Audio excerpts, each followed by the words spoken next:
Warm welcome to Prime Global Forum 2022. I am thrilled to let you know that we have also this year a truly exciting and spectacular program with deans, professors, students, and business leaders from all around the world to debate with us responsible management education towards the Sustainable Development Goals and how we as leadership educators can serve to train and create those leaders that the world needs. The Global Forum is designed in two parts, like last year. So we already started 7 hours ago, with an Eastern Hemisphere session, part 1, which ended successfully, I'm happy to say, 3 hours ago. And now we are just about to enter the Western Hemisphere session with another 8 hours ahead of us. So we are this year, as you will know, also celebrating the 15-year anniversary of Prime. And I'm proud to say that today we are more than 800 schools, 17 regional chapters around the world, 9 working groups, 37 champions, and a wonderful, thriving Prime Global Students movement. We have also engaged in programmatic work on pedagogical skill sets training, where all chapters from around the world are engaged. So I'm very proud to say that. When we're sort of looking a little bit into the next period, there are 4 things that we will focus on. And this is also very much permeating the program for today. We will focus on, first, knowledge and curriculum change. We know that students are asking for more climate change knowledge in the classroom. Second, we will focus on skill sets. We will focus on novel pedagogies in the classroom, how a student can actually be not just passive listeners, but also active learners. 3, we will focus on practice. How do we bring real-time knowledge and real-time practice relevant issues into the classroom, depending on where you are positioned in what region and in what practical field you're operating. Fourthly, we will also focus on the collective impact we as business schools have, not as individual business schools, but that we collectively have as influencing the world towards the sustainable development in terms of the education we provide. So this is a little bit the agenda for and part of the discussion that we will engage in today, but also that we will, as the Prime movement, look upon and work with over the next years.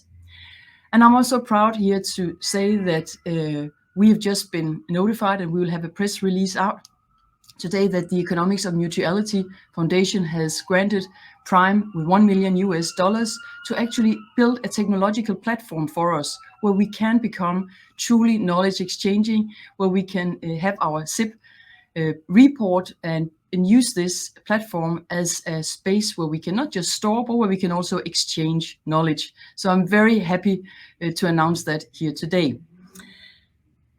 Now, I am truly delighted to introduce our first opening keynote speaker, which of course is Sanda Ojiambo, CEO and Assistant Secretary General here at the UN Global Compact.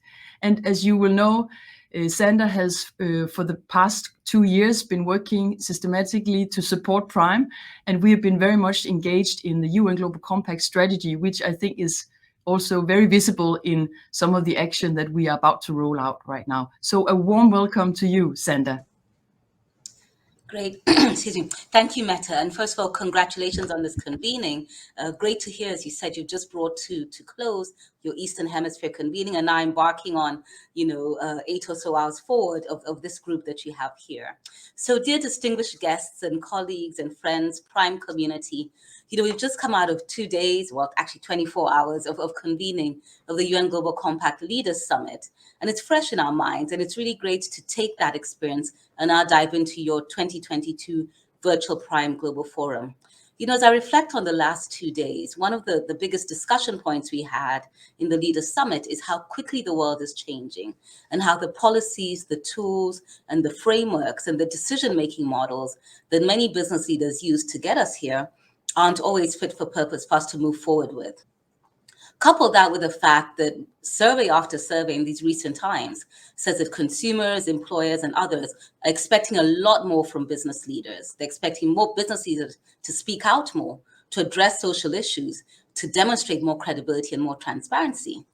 So recently I spoke to one senior business leader, and she said to me, everything I do these days entails a risk. If I stay in my old business model, it entails a risk. If I try new business models, that entails a risk.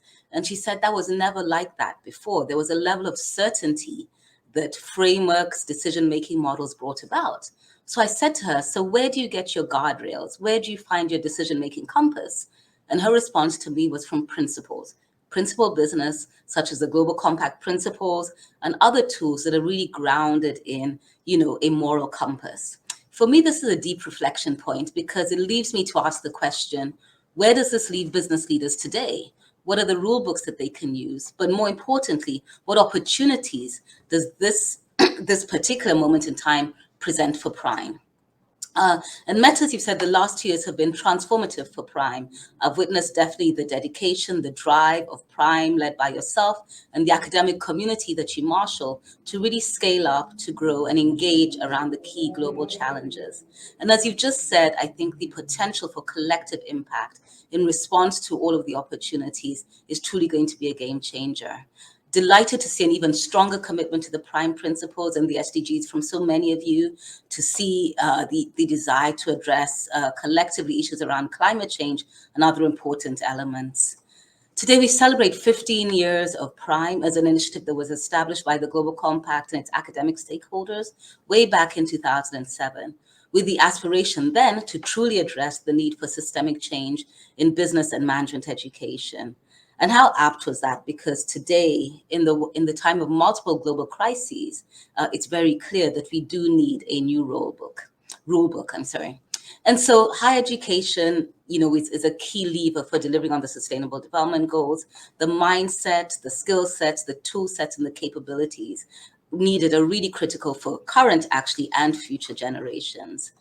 I keep tabs of all the very important work that you do to develop these responsible leaders and to instill these much needed sustainability mindsets and skill sets in students around the world.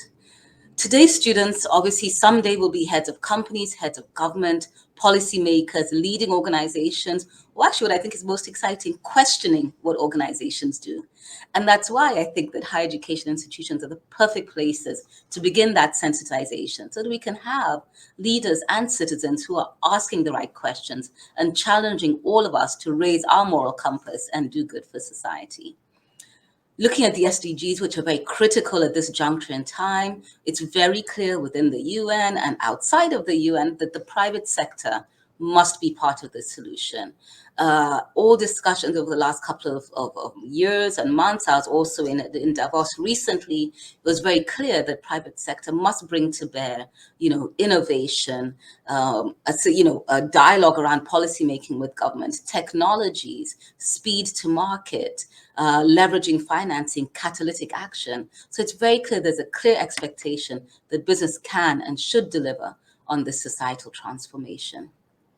I think for this to happen, obviously, companies and organizations, as I've said, must have a framework around responsible and principle-led business that I think is very important. So let me close by just underscoring the fact that amidst all these challenges, the biggest opportunity is that we have Prime to help us shape what business leadership will look like now and in the future.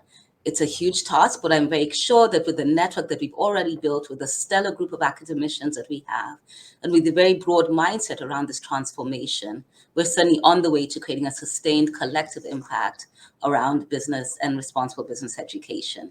So Mette, congratulations once again. Wishing you all the best in your deliberations over the next couple of hours, and I hand it right back to you. Sanda, thank you so very much for being here today, and thank you very much for your opening keynote and exactly what you're saying about we have to engage with our students. We have to encourage our students to ask the right questions and to challenge the routines. And I think that I can tell you that, and you know that very well when you meet the students out there, because you've also been meeting quite a lot of Prime students during the past couple of months as you've been traveling. And visiting, you see how they are engaged, how the students are engaged, how they want to engage. So you're very right in pointing to asking the right questions is key. So thank you very much for being there, Sanda. And I'm truly delighted to be part of the UN Global Compact team and to support the important journey we are out there on together. Now it's my pleasure to introduce the second keynote introductory speaker here, which is, of course, Ilian Mihov. So Ilian is the Dean of INSEAD, but he is also proudly the chair of the Prime Global Board. So please, Ilian, over to you. Thank you. Thank you very much, Mette. And welcome everybody to this forum. Dear colleagues, dear friends, dear Sanda, dear Mette. It is my great pleasure to be part of this community and to welcome you today to this 2022 virtual Prime Global Forum. I'll be the third one to say this, but I think we should say it with pride that this year we're celebrating 15th anniversary of Prime, and we'll be taking stock of the amazing growth, the achievements, the challenges, and the inspirational journey of the Prime Initiative, as it is the largest organized relationship between the United Nations and business and management schools globally. When I reflect now on the last 2 years, I stepped actually into this role as chair of Prime 2 years ago. I'm really delighted to say that a lot has been achieved during this period, especially in terms of growth, governance, and professionalization of the initiative. I want to thank the Secretariat. I want to thank Mette for driving this change and for taking Prime to a completely new level. I also want to thank all of you who have been involved in this, because Prime is a joint project. We're all together in this, and the board is actually a working board. All the members of the board participate in one activity or another beyond the standard board responsibilities. I have witnessed the passion and aspiration that drives this collaborative spirit of Prime across the academic community. And I see also the inspiring dedication of so many colleagues across the globe who want to address key challenges in their classroom through their research or in outreach activities. And these were already mentioned, but again, it's worth repeating that we have all these challenges as climate change, inequality, the pandemic. They have affected all of us, but they have also transformed the world we live in. The potential for collective impact in response to this crisis is further propelled by the efforts of all of you as community leaders across this large, responsible management education ecosystem. I'm delighted to see an even stronger commitment to the Prime principles and to the SDGs from so many of you who are connecting from all corners of the world as participants in this Prime Global Forum that will take stock of the achievement today. In recent years, the need for moral leadership and the role of business to serve as a force for good have greatly increased. With COVID-19, digital disruption, climate change, the demand for companies with forward-looking leaders has become the new normal. I would say that now I have been in this industry 26 years. I have witnessed a lot of changes, but now I would say that more than ever, this business school ecosystem, businesses and communities have an opportunity to equip the current and next generation of leaders with the skills to advance a broader role of business as a force for good and to address key global challenges. So today, this is exactly why we have gathered in this virtual Prime Global Forum, to share, to learn from each other, to get inspired by the efforts of our peers across the world, to acknowledge key challenges and barriers to the much needed systemic change in higher education. And actually, I think that the most important goal will be to shape together the next 15 years of Prime as a vehicle for transformation and delivery of positive societal impact locally, regionally, and globally. While we have achieved a lot together over the last years, especially within the responsible management education ecosystem, I think that we need to do more, and we need to do more to transform this system and to instill the right mindset, skills, and capabilities in young learners today and tomorrow for the future generations to thrive on this planet and to raise the level of societal well-being. I want to end by thanking you for joining us today at the Prime Global Forum, a space for all of us to imagine, shape, and accelerate the future we want through a principles-based approach to teaching, to learning, to collaborating. And I hope that we'll be able to address some of the most pressing global challenges of our lifetime. It is my pleasure to welcome all of you today. Thank you. Thank you so very much, Ilian, for being there, and for being there not just today, but also for being there in the role over the past 2 years as chairman of the Prime board. And as you said yourself, it is a working board. And I think it's fair to say that all 22 members of that board has been working hard in between those 3 annual meetings that we have set up on an annual basis, bringing in your networks, bringing in your expertise, bringing in your advice for us to grow and thrive.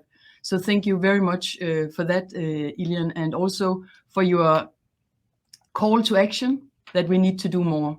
I agree with you. Thank you. And now I would